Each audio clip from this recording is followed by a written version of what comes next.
Chapter 37. Lot's Rescue. Genesis 19, 1-38. And there came 2 angels to Sodom at even, and Lot sat in the gate of Sodom. And Lot, seeing them, arose up to meet them, and he bowed himself with his face toward the ground. And he said, Behold now, my lords, turn in, I pray you, into your servant's house, and tarry all night, and wash your feet, and ye shall rise up early, and go on your ways. And they said, Nay, but we will abide in the street all night. And he pressed upon them greatly, and they turned in unto him, and entered into his house. And he made them a feast, and did bake unleavened bread, and they did eat. But before they lay down, the men of the city, even the men of Sodom, compassed the house round, both old and young, all the people from every quarter. And they called unto Lot, and said unto him, Where are the men which came in to thee this night? Bring them out unto us, that we may know them. And Lot went out at the door unto them, and shut the door after him, and said, I pray you, brethren, do not so wickedly. Behold now, I have 2 daughters which have not known man. Let me, I pray you, bring them out unto you, and do ye to them as is good in your eyes. Only unto these men do nothing, for therefore came they under the shadow of my roof. And they said, Stand back. And they said again, This one fellow came in to sojourn, and he will needs be a judge. Now we will deal worse with thee than with them. And they pressed sore upon the man, even Lot, and came near to break the door. But the men put forth their hand, and pulled Lot into the house to them, and shut the door. And they smote the men that were at the door of the house with blindness, both small and great, so that they wearied themselves to find the door. And the men said unto Lot, Hast thou here any besides, son-in-law, and thy sons, and thy daughters, and whatsoever thou hast in the city, bring them out of this place? For we will destroy this place, because the cry of them is waxen great before the face of the Lord, and the Lord hath sent us to destroy it. And Lot went out and spake unto his sons-in-law, which married his daughters, and said, Up, get you out of this place, for the Lord will destroy this city. But he seemed as one that mocked unto his sons-in-law.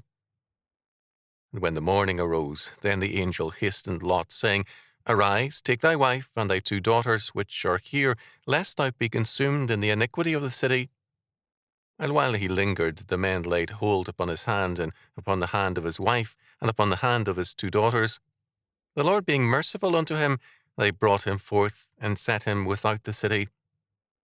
And it came to pass, when they had brought them forth abroad, that he said, Escape for thy life, look not behind thee, neither stay thou in all the plain.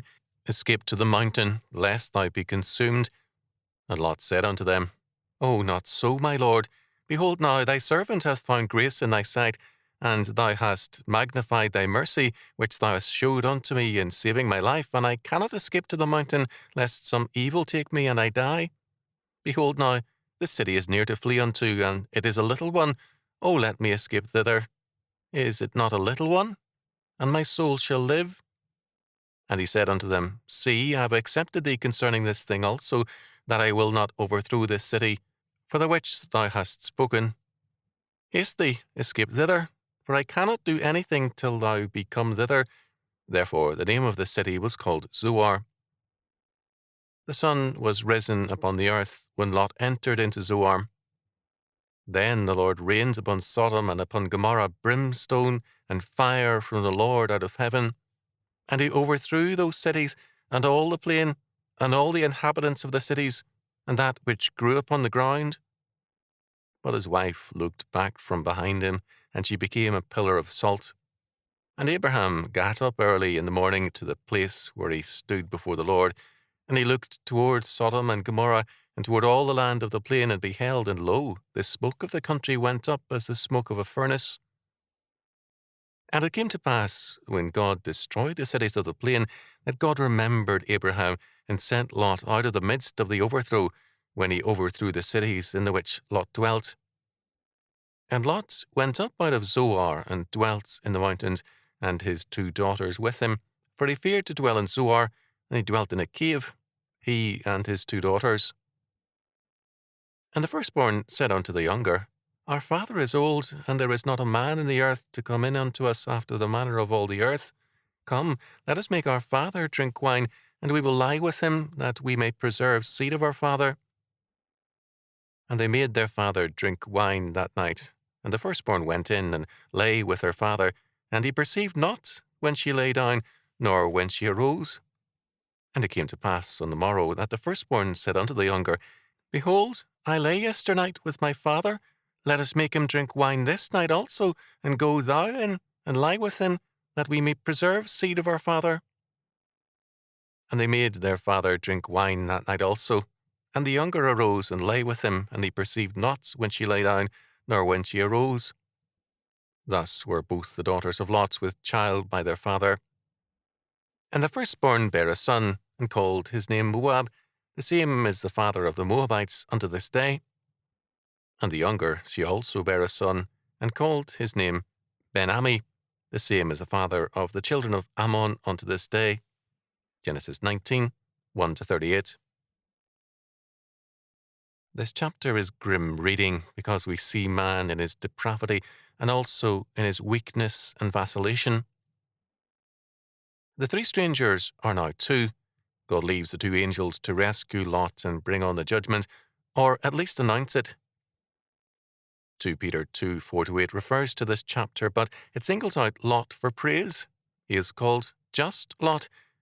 The word just translates the Greek dikaion, meaning righteous, innocent, or just. Since this is God's verdict concerning Lot, we cannot charge him when God has refused to do so. Because this is an ugly story, we are not thereby commissioned to be judges. God remains the judge forever. Lot was an elder at the gate, a city judge, and as such he was resented, verses 1-9. Being at the gate, Lot saw the two angels in the appearance of men enter Sodom at even, verse 1. The two offered to camp in the open that night, verse 2, but Lot insisted that they stay with him, and he had a dinner prepared for them, verse 3. But before they could all go to bed, quote, the men of Sodom compassed the house, end quote, and these were both old and young from every quarter of the city, verse 4. Precisely because Lot, as 2 Peter 2, 7 and 8 makes clear, stood against the city's depravity, they were determined to shame and humiliate him in front of his guests. On the last night of their existence, the men of Sodom revealed the extent of their depravity and their hatred for morality and justice. They demanded that Lot turn over his visitors to be sodomized. Romans 1:21-32 tells us that homosexuality is the culmination or full expression of unbelief in and hatred for God. Suddenly now, all the forms of civility were dropped, and the Sodomites openly expressed their hatred for Lot. Lot has been very much condemned for what he proposed in verses 7-8, to give his two virgin daughters to the mob rather than his guests. The laws of hospitality required that he do everything possible to protect his guests. These men have, quote, come under the shadow of my roof, end quote, he said. He could have added what the mob knew, that they had broken bread with him, and Lot was duty-bound to protect them. It was an ugly decision to offer his daughters, but all Lot's decisions were ugly alternatives. In verse 9, the mob shouts, stand back. They then shouted that Lot, an outsider, had come to Sodom to sojourn, and now he judges them. Now will we deal worse with thee than with them? They crowded up to the door and almost broke it down. Verse 9. Their real target was now more obvious. It was Lot. The two angels pulled Lot back into the house and shut the door. Verse 10. At the same time, they smote the men that were at the door of the house with blindness, both small and great. And these men staggered about, still determined to destroy Lot. Verse 11. The two men, or angels, asked Lot to round up all his family to escape from Sodom and the area, because it was to be destroyed. Verses 12 and 13. Lot spoke to his sons-in-law and daughters and to his sons, but they treated his urgent plea as a joke. Verse 15. In the morning, therefore, very early, the two men hastened Lot, who was paralyzed with horror. He had seen the full depravity of the men of Sodom, and he also knew that judgment was due. because he pleaded with his family to leave.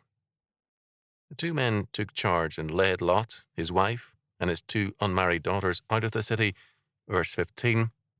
At this point, Lot was on his own, but first the angels gave him a warning.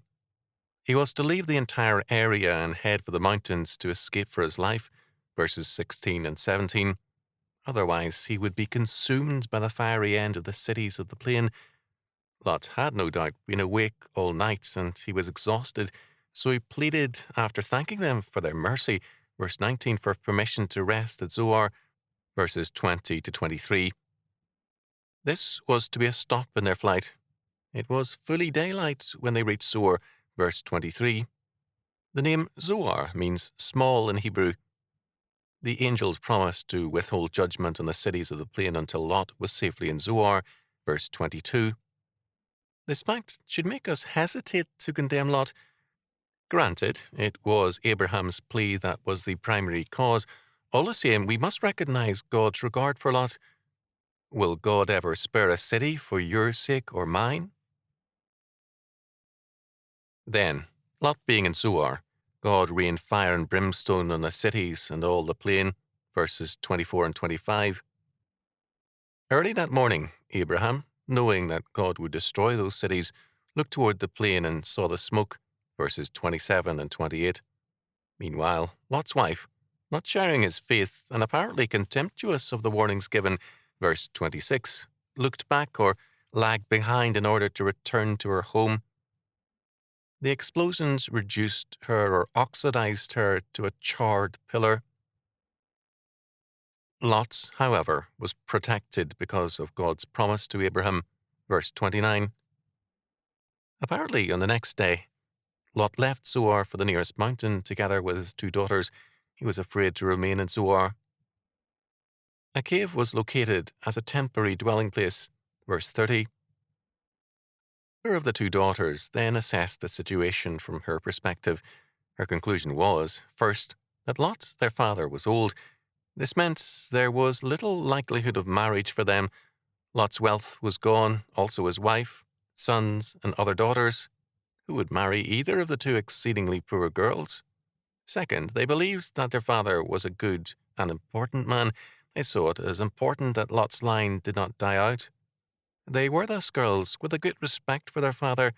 To quote, preserve seed of our father, verse 32, was more important to them than anything else.